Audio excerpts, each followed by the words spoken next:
The 24-hour store. The storm raged outside, pounding against the vast glass windows of the front wall. Rain hammered so hard that it blurred the parking lot into a smear of gray and black. The flashes of lightning seemed to strobe across the endless aisles, throwing momentary shadows across displays of discount televisions and racks of clothes. Sam leaned back in the uncomfortable patio chair, trying to steady his breath. The storm was bad, sure, but what unsettled him more was the silence of the place.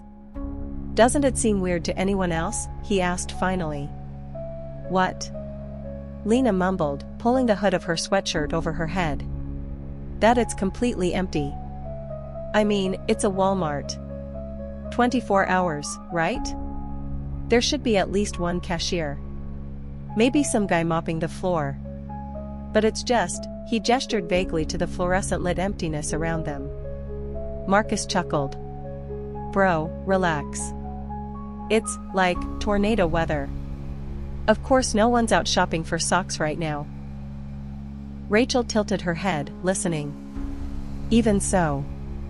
Usually there's, music. That crappy elevator music." They all paused. She was right. The store had no soundtrack, no piped-in radio hits or tinny announcements about sales in home and garden. Just the buzz of lights. And the storm. Lena shifted uneasily in her chair. "Okay, that is creepy. But maybe they turn it off at night." "Yeah," Marcus said. "I mean, it's probably corporate policy or something. Cut the tunes after 3 a.m. save electricity." He grinned, but Sam noticed his leg bouncing restlessly. Marcus wasn't as calm as he pretended. Sam stood. "I'm gonna look around." "Why?" Lena asked sharply. "Because maybe there's an employee somewhere. Someone who can tell us if the power's gone out in town or... I don't know. Anything. I just want to know we're not completely alone in here." Rachel nodded, standing too. "I'll go with you." Marcus groaned but got up as well. "Fine. But if we get busted wandering the aisles, I'm blaming you too." Lena stayed behind, curling her legs up under her. "I'll keep the seats warm," she muttered. The three of them walked into the store's depths, shoes squeaking faintly on the gleaming tile. The aisles rose like canyons on either side, stacked high with goods. Their reflections warped across shiny plastic packaging. The further they went, the heavier the silence seemed to press down. Sam found himself glancing at the ceiling cameras, the black glass domes that watched from above. Were they recording? Or were they dark, hollow eyes in the rafters? They passed the electronics section. Rows of televisions faced outward, dozens of screens glaring the same frozen image, no signal. White text on black. Rachel shivered. That's not normal. They should at least be on the demo channel. Storm probably fried the feed, Marcus offered. But Sam didn't buy it. He had worked retail once, long ago, and he remembered how carefully corporate controlled those screens. He remembered the endless ads looping day and night. For all of them to be blank at once, it didn't feel like the storm's fault. They reached the back of the store, where the employee-only doors were. Sam pushed on one marked stockroom. It didn't budge. He pushed harder. Nothing. Not even a rattle, as if it wasn't really a door at all, just a painted panel. Marcus laughed nervously. Guess they don't want us snooping. Sam turned back. Something caught his eye. Down an adjacent aisle, between shelves of paper towels and cleaning supplies, a figure stood. A man, in the trademark Walmart vest. He was far away, but unmistakable, standing perfectly still, hands folded in front of him. Watching. "Hey!" Sam called, relief flooding through him. "Hey, excuse me." The man didn't move. Sam took a step forward. The fluorescent light above the aisle flickered once. Just once. But in that split second, the figure vanished. Gone. "Did you see that?" Sam asked, voice tight. Rachel nodded slowly, her face pale. "Yeah. I saw him." Marcus swallowed hard. Nope. Nope, nope. Didn't see anything. Wasn't there. He turned back toward the front. Let's just go sit down. Wait this storm out. Please. By the time they returned, Lena was on her feet, arms crossed, glaring at them. You guys took forever. And you're not going to believe this. What? Sam asked. She pointed to the front doors. The storm outside had quieted to a drizzle, the sky a black void. But when Sam went to the sliding glass doors, they didn't open. He waved his hand in front of the motion sensor. Nothing. He pushed against the glass. Solid. He tried harder, throwing his shoulder into it. The door didn't even shake. Rachel pulled her phone from her pocket, dialing 911. She held it to her ear. After a long silence, she pulled it away. No signal. No, nothing. It won't even call out. Sam tried his own. Same. Marcus started pounding on the glass with his fist. The noise echoed across the cavernous store, swallowed by the aisles. Hey! Hey, open the damn door! No one answered. And then, as they all stood there in the fluorescent silence, the PA system crackled to life. A voice, faint and tinny, echoed across the ceiling speakers. Attention, shoppers, the time is 3:17 a.m. Thank you for choosing Walmart. Always low prices. Always. The voice cut out with a burst of static. Sam slowly turned. His heart hammered in his chest. He looked up at the red digital clock. Still 3:17 a.m. Rachel whispered, "It hasn't changed." Lightning flashed once more outside, illuminating the wet parking lot. For just a second, Sam thought he saw rows of people standing out there. Perfectly still. Facing the store. When the thunder followed, and the night went black again, they were gone. The four of them stood frozen by the entrance, the tinny echo of the announcement lingering in the air. The fluorescent lights hummed above, steady and oppressive, as though nothing unusual had happened at all. Did you guys hear that? Marcus finally asked. His voice cracked halfway through. No, Lena snapped. Her arms were wrapped around herself, and she shook her head violently. No, I didn't hear anything. Because if I did, that means somebody's here. And nobody's here. Rachel rubbed her arms as if she'd suddenly gone cold. But it was a recording, right? Just some pre-recorded announcement looping. Sam shook his head. No. It said the time. It knew the time. They all turned toward the digital clock again. Still 3:17. Sam checked his phone again, though he knew what it would say before he pulled it out. 3:17 a.m. No minutes ticking forward. No seconds changing. Just frozen. His skin crawled. Marcus backed away from the door, muttering under his breath. Nope, nope, nope. Not staying up here like sitting ducks. He turned and strode quickly toward the nearest aisle. Where are you going? Lena snapped after him. To find another exit. These places always got like, fire doors or something. Sam followed. He didn't want Marcus out of sight. The others trailed reluctantly behind. They searched the store, one section at a time.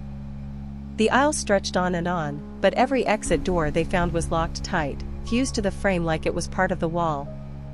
Not even the fire exit gave way when Marcus threw his full weight against it.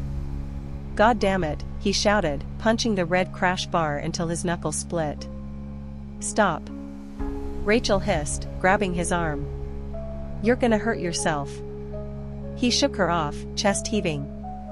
We're trapped. Don't you get that? We're actually trapped in a fucking Walmart. Okay, Sam said, trying to steady his voice. Let's not panic. It's just the storm. Knocked out the systems or something. Storms don't freeze time, Rachel whispered. The words hung there like poison. They made their way back to the patio furniture display, each step heavier than the last. The store felt different now. Every aisle they passed looked the same, too much the same. Identical rows of cereal boxes, identical towers of soup cans, identical hanging racks of cheap clothes. No matter how far they walked, the scenery didn't change. Sam slowed at the corner of the frozen foods section. A row of glass doors stretched endlessly, frosted with condensation. Inside, the food wasn't right. The frozen pizzas looked as if they had been sitting for years, colors faded, cheese gray and shriveled. Bags of vegetables were half filled with ice, packaging cracked. Meat packages leaked dark liquid into the bottom of the freezer. He felt bile rise in his throat. "Don't look at it," Lena said quickly, pulling him away. "Just, don't." But when they reached the next aisle, the same rot had spread there too. Loaves of bread green with mold. Boxes of cereal collapsed inward, their contents reduced to dust. "What the hell?" Rachel breathed. "It's gotta be in our heads," Marcus said. His voice was louder than it needed to be. "Stress or hallucinations or something." Then the PA crackled again. "Attention, shoppers, roll back savings, roll back everything." A burst of static. And then silence. They sat back at the patio furniture display, clinging to each other's presence. The clock on the far wall glared at them, eternally locked at 3:17. No one spoke for a long time. The silence was its own presence now, thick and choking. Finally, Rachel said, "We should look for employees. There has to be someone. A night manager. A janitor. Somebody." "Already tried," Marcus muttered. He had his hoodie pulled up, fists buried in his pockets. "Not really," Rachel pressed. "We barely searched. We just ran around looking for doors. Maybe the employees are, I don't know, hiding in an office somewhere. Waiting out the storm." Lena looked at Sam. "What do you think?" Sam hesitated. He didn't want to say what he thought, that the man in the vest they'd seen wasn't an employee at all. That whatever was in here with them wasn't human. But he couldn't just say nothing. "Okay," he said finally. "We split into pairs. Search the store. Shout if you find anyone." Rachel nodded. "I'll go with you." Marcus groaned. "Guess that means I'm stuck with Lena." "Don't get lost," Sam said. His attempt at a joke fell flat. Sam and Rachel headed toward the clothing section. The racks stretched high, filled with endless duplicates of the same jeans, the same t-shirts. Their footsteps were muffled by the low carpet here, making the silence even heavier. Rachel stayed close, clutching his arm. "I hate this," she whispered. "I know." They reached the fitting rooms. The doors were half open, the lights inside dimmer than the rest of the store. Sam stepped closer, peering into one. The mirror inside was cracked. His reflection looked wrong. It wasn't that it didn't move with him. It did. But the eyes, his reflection's eyes lingered just a second too long, blinking half a beat too late. He stumbled back. Rachel grabbed his arm. "What?" "Nothing," he lied. From somewhere deeper in the clothing racks came the sound of a hanger clattering to the floor. Both of them froze. "Hello?" Sam called, hating how weak his voice sounded. No answer. He strained his ears. Was that breathing? Slow, deep, rasping? Rachel tugged him back. "Let's go. Now." They retreated quickly, weaving through the racks. Sam glanced back only once, and for a split second, he swore he saw someone moving behind the clothes. A glimpse of blue fabric, the glint of a smile. Meanwhile, Marcus and Lena moved through the toy section. The shelves were packed with dolls, cheap plastic things with wide, unblinking eyes. Lena hated dolls. She quickened her pace, trying not to look. But Marcus, of course, stopped to mess with one. He lifted it off the shelf, grinning. Creepy little bastards, huh? Put it back, Lena hissed. He pulled the string on its back. The voice that came out wasn't the cheerful canned giggle of a toy. It was wet. Low. Drawn out. Hello, Lena. Marcus dropped it, face going white. The doll hit the floor, and every other doll on the shelves tilted their heads in unison, their glassy eyes turning toward Lena. She screamed. The sound carried across the store, reaching Sam and Rachel like a gunshot. Lena! Rachel gasped. They bolted toward the toy section. The aisles stretched endlessly, looping on themselves. Sam swore they passed the same displays again and again, but finally, mercifully, they burst into toys. Lena was crouched on the floor, sobbing. Marcus was shaking her shoulders, frantic. The shelves around them were empty. Every doll gone. Sam felt the hairs rise on his neck.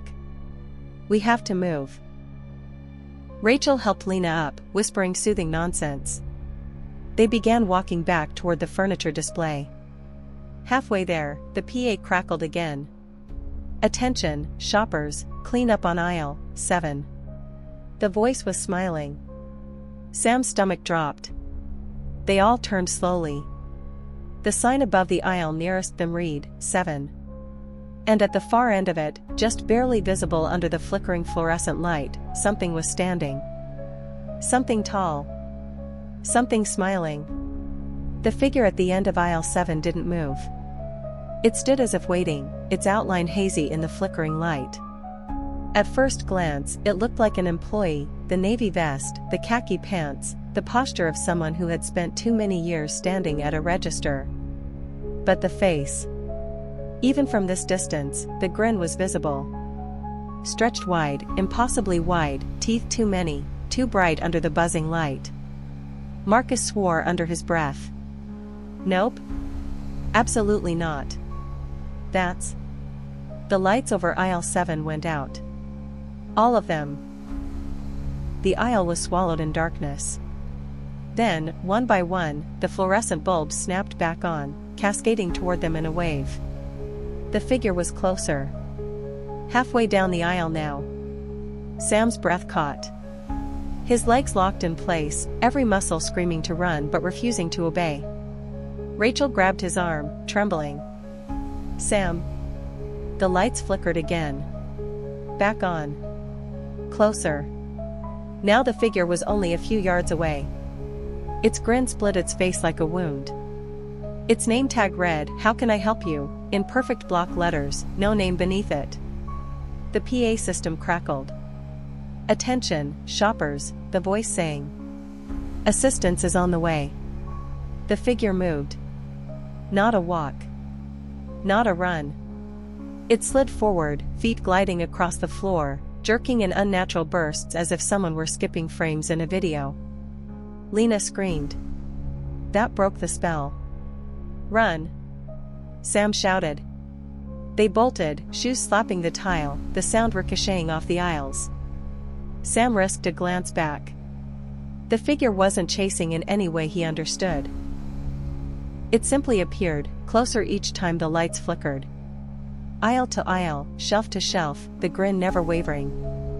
They tore around a corner into the seasonal section, nearly knocking over a pyramid of Halloween candy. Sam's chest burned, lungs screaming, but he forced his legs to keep moving. Behind them, the PA boomed again, louder now, distorted with static. Attention, shoppers, you can't leave without checking out. The words stretched, warped, overlapping themselves until they became a grotesque chant. Checking out. Checking out.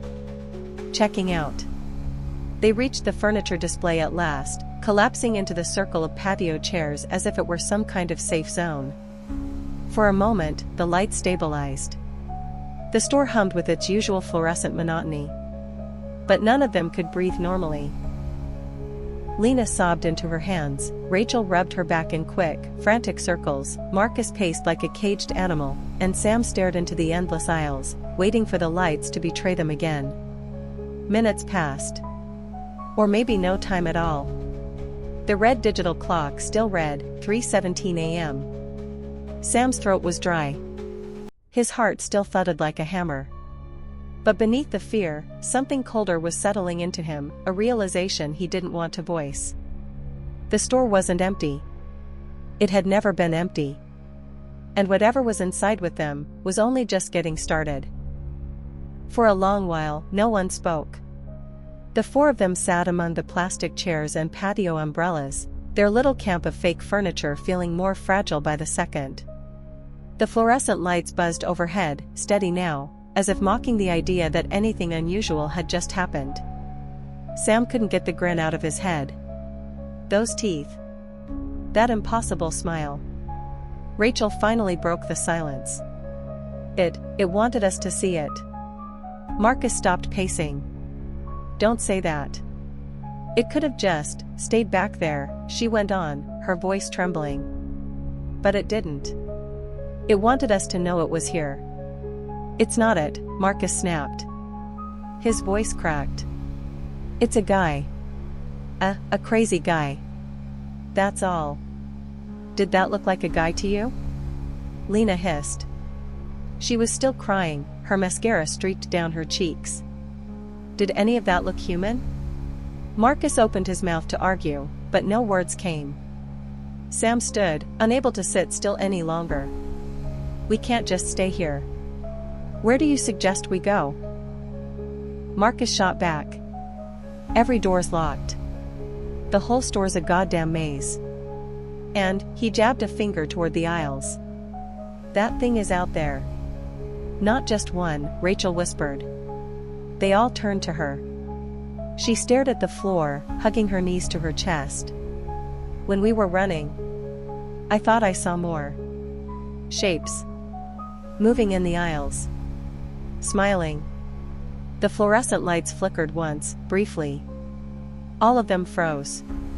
But the lights held steady. Sam swallowed hard. Okay. Then we need to figure out what this place wants from us. What it wants. Marcus barked a bitter laugh. Bro, it's a Walmart. It wants us to buy shit. The PA system crackled overhead. Attention, shoppers, the voice sang, cheerful and warped. Night staff are now on duty. Please, ask for help. The words hissed with static before cutting off. They moved as a group this time, clinging to each other's presence. Sam led, his eyes darting constantly, trying to anticipate the next flicker of light, the next impossible movement. The store had changed. The aisles didn't line up the way they should. Displays looped back on themselves, shelves repeating. They passed the same end cap of paper towels 3 times in a row. God, we're lost, Lena whispered. We're not lost, Sam lied. It's the store. It's moving things around. Rachel tugged at his sleeve. Sam. Look. Up ahead, by the registers, figures stood. Not one. Not 2. Half a dozen. All wore the Walmart vest. All were smiling. They didn't move. Didn't even breathe, as far as Sam could tell.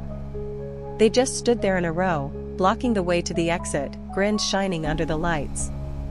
Lena whimpered. One of the figures lifted an arm in a slow, jerking wave.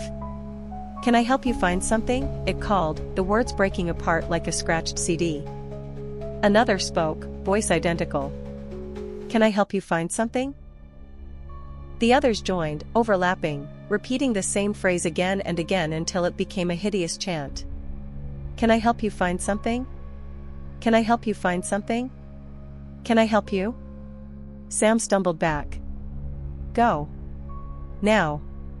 They fled into the aisles, the chorus of voices echoing after them. The further they went, the worse the store became. Produce bins overflowed with blackened fruit, crawling with gnats. Clothing racks sagged under the weight of garments that looked fleshy, wet, pulsing as though alive. The smell was thick now, sweet and rotten, clinging to the back of their throats. Lena gagged. Oh my God. Don't look at it. Sam barked. Just keep moving. But no matter how far they ran, the store shifted around them. The aisle stretched impossibly long. Displays repeated. And always, just at the edge of vision, a flash of blue vest, a too-wide smile. Rachel stumbled suddenly, her scream cutting the air. Sam turned, her leg was caught. Something pale and rubbery had coiled around her ankle, snaking out from beneath a shelf of discounted toys. It looked like a mannequin arm, but the fingers writhed and flexed, pulling her down. "Help me," she shrieked.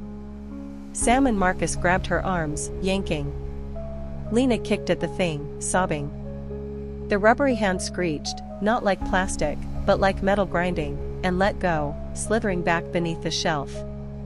They pulled Rachel to her feet. Her jeans were shredded where the fingers had clutched, skin mottled with bruises already forming. "I'm fine," she gasped, though her eyes were wide with terror. "I'm fine. Keep going." Sam didn't believe her. They collapsed again in a cluster of aisles, too exhausted to keep running. Marcus leaned against a display of cheap microwaves, panting. "We're dead. We're already dead." "Shut up," Sam snapped. "No, you shut up." Marcus shoved him, eyes wild. "You've been acting like you've got a plan, like you're in charge, but you don't. You don't know shit. None of us do. We're trapped in a nightmare and—" "Stop it," Rachel hissed, grabbing his arm. "You're making it worse." Marcus shook her off and stalked away down the aisle, muttering. "Marcus, wait." Lena called, but he didn't stop.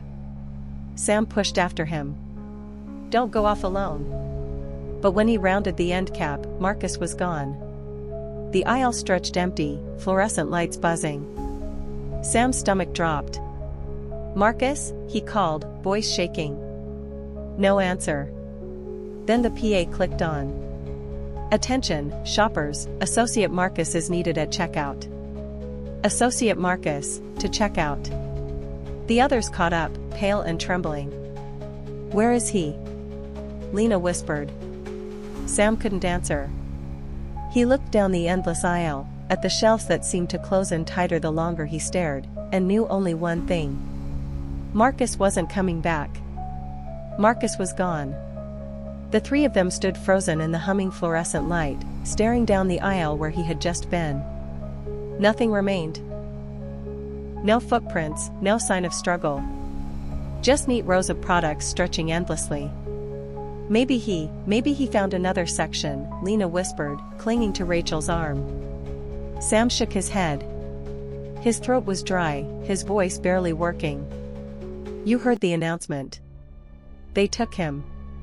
"Stop saying they," Lena hissed. Her eyes were wide, glassy. "You don't know that." Rachel held her tighter. "We have to keep moving. If we stay in one spot, they'll find us too." Sam wanted to argue, but his legs were already carrying him forward. He couldn't bear standing still in that aisle another second. They walked quickly, trying to keep quiet, but the silence of the store magnified everything, every squeak of a shoe, every sharp breath. The aisle stretched too long. Shelves repeated. A display of dog food bags appeared, then again, then again. "We passed this already," Lena muttered. Sam clenched his jaw. "Don't look at it. Just keep walking." But the repetition wore on them. Each new aisle looked identical to the last. Identical displays, identical signage. It was like walking in circles, except worse, they weren't looping back to the same place, they were sliding deeper into some warped copy of it. At one point, they turned a corner and came face to face with an end cap of televisions. All of them were on. Dozens of screens blazed with static, not random, not white noise, but faces. Blurry, half-formed faces pressed against the glass, mouths moving in silent screams. Rachel grabbed Sam's arm. "Don't look," she whispered. "Don't." Too late. Lena was staring, her face pale, transfixed. "Lena!" Sam snapped, shaking her shoulder. She blinked and tore her eyes away, stumbling back. It was me," she gasped. "I saw myself. Sam pulled her away. We keep moving. Now. They wandered deeper. The store no longer smelled like bleach and plastic. The air was thick, sour, damp, like the inside of something alive. The merchandise changed. Boxes collapsed into mush when touched. Shoes fused into the shelves like tumors. Clothing racks sagged with garments that twitched faintly, as if something moved beneath the fabric. Rachel gagged and covered her nose. God, it stinks. A sudden voice echoed down the aisle. Clean up on aisle 7. Not the PA this time. A voice in the aisle itself. They froze. At the far end, a figure in a blue vest shuffled into view, pushing a mop and bucket. Its head was bent too low, chin pressed into its chest. Its arms were long, too long, dangling nearly to the floor as it dragged the mop in jerking motions. Water sloshed from the bucket, but what hit the tiles wasn't water. Thick, dark liquid spread across the floor, gleaming red under the lights. Lena whimpered, clapping a hand over her mouth. The figure stopped mopping. Slowly, mechanically, its head tilted upward. Its face was blank. No eyes. No nose. Just a mouth, stretching wide in a red grin. "Can I help you?" It rasped, voice bubbling like water down a drain. Sam yanked the girls back. "Run." They bolted down the opposite aisle, the sound of sloshing growing louder behind them. They didn't stop running until they reached the warehouse section at the back of the store. Towers of bulk products rose like skyscrapers, paper towels stacked to the ceiling, pallets of soda shrink-wrapped in plastic. They collapsed against a pallet, gasping for breath. Rachel wiped sweat from her forehead, shaking. "We can't keep doing this. We can't just run forever." Sam nodded grimly. "We need a plan. Something. Anything." Lena was rocking back and forth, her arms wrapped tight around herself. "It's never ending," she whispered. "The aisles, they don't stop. We're rats in a maze." Sam looked up. The ceiling stretched high above, fluorescent lights glaring down like an artificial sky. What if there was no ceiling at all? He shuddered and tore his eyes away. "We'll stick to landmarks," he said firmly, though his voice trembled. "Find something to mark where we've been. That way we'll know if we're going in circles." Rachel nodded quickly, desperate for a plan. She grabbed a box cutter from a nearby display and dragged the blade along the side of a shelf, leaving a jagged scar. "There. If we see this again, we'll know." Sam glanced at Lena. "You good?" She didn't answer. "Lena." She finally looked up. Her eyes were red, swollen. "I can still hear them. The dolls. Whispering." Sam's stomach tightened, but he forced himself to nod. "Just stay with us, okay?" They kept moving, carving marks into shelves as they went. It didn't help. Again and again, they passed the same scarred shelf. The same mark Rachel had made. "It's not working," she whispered, voice breaking. "It's not." The PA crackled suddenly. "Attention, shoppers," the voice cooed. "Loyal customers will be rewarded." The lights flickered. When they came back, Lena was gone. "Lena!" Rachel screamed. Sam spun, heart pounding. She had been right beside them, but now, nothing. Just endless shelves stretching in both directions. The PA crackled again. "Attention, shoppers. Lena, please proceed to customer service." Rachel sobbed. "No, no, no." Sam grabbed her shoulders, forcing her to meet his eyes. "We can't stop. Do you hear me? If we stop, we're next." She shook her head violently, tears streaming down her face. "We can't just leave her." Sam's voice cracked. "They already took her." And in his chest, he knew the truth, Lena wasn't coming back either. They staggered onward, two shadows under the sterile glare of the lights. The aisle seemed to stretch taller now, the shelves looming like walls. The buzz of the fluorescents grew louder, vibrating in their skulls. Rachel clutched his hand tightly, her nails digging into his skin. Sam, what if it never ends? He didn't answer. Because he knew, deep down, that was exactly the point. The aisle swallowed them. Sam and Rachel stumbled forward, their hands clasped tight as though letting go meant instant death. The shelves rose higher with every turn, products bending in impossible shapes, labels written in squiggles that looked like letters but dissolved when he tried to read them. It wasn't a Walmart anymore. It was something that remembered Walmart. The fluorescent lights buzzed like hornets, so loud it was hard to think. The air reeked of mildew, copper, rot. Rachel's breath came in ragged bursts. Sam. I can't do this anymore. Yes, you can, he said fiercely. We keep moving. We keep. The PA system clicked on overhead. Attention, shoppers, final call. Please proceed to checkout. Register 13 is open. The voice was lower now. Closer. Rachel's nails dug into his arm. We can't go. Sam's chest heaved. He wanted to agree. But something in him shifted, an understanding blooming like poison. They weren't meant to wander forever. The store wasn't a maze for the sake of a maze. It was funneling them. Hurting them. To check out. Rachel, his throat tightened. If we don't go, they'll take us anyway. She shook her head violently, tears cutting tracks down her face. No. No, we'll find another way. But the aisles around them rearranged with a groan, metal screeching, shelves twisting. In seconds, the path ahead opened wide, stretching long and straight toward the front of the store. And at the end of it, glowing in sterile light, were the registers. Every lane was dark.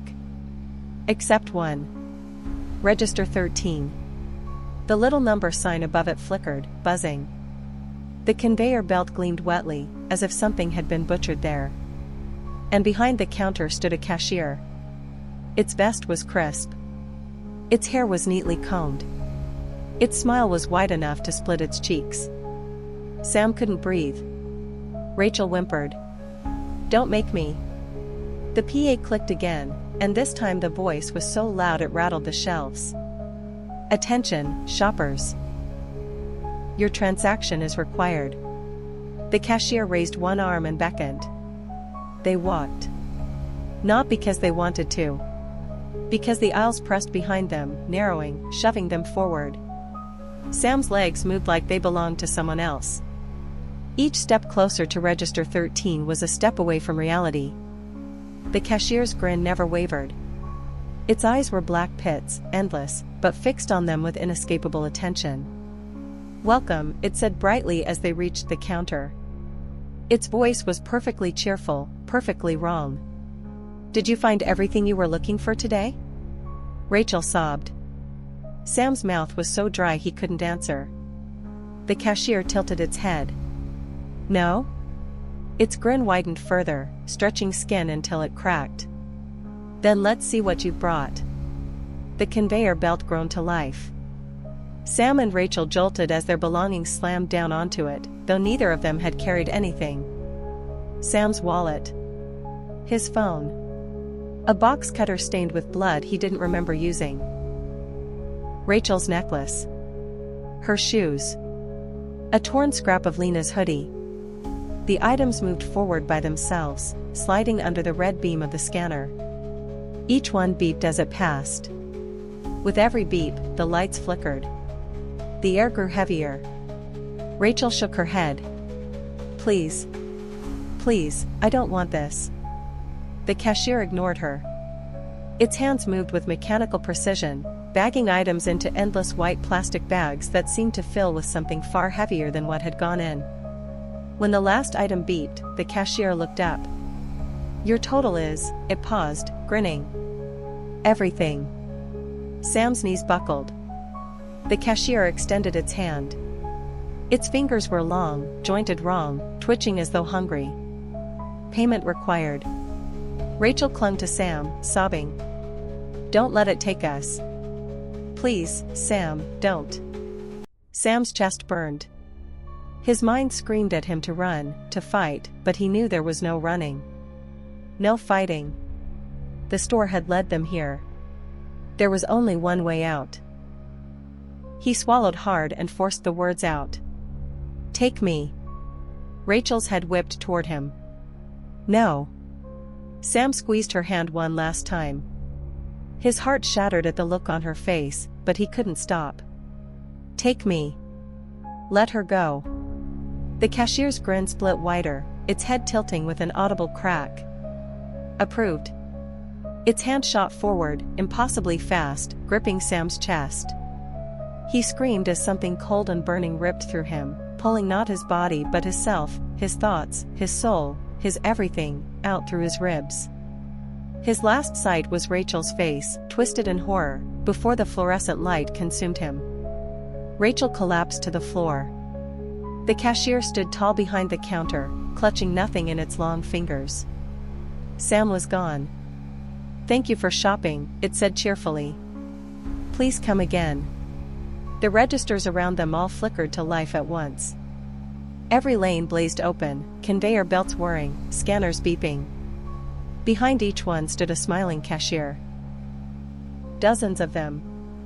And behind Rachel, the aisles groaned. Shelves shifted. The night staff were coming. Attention, shoppers, the PA thundered overhead.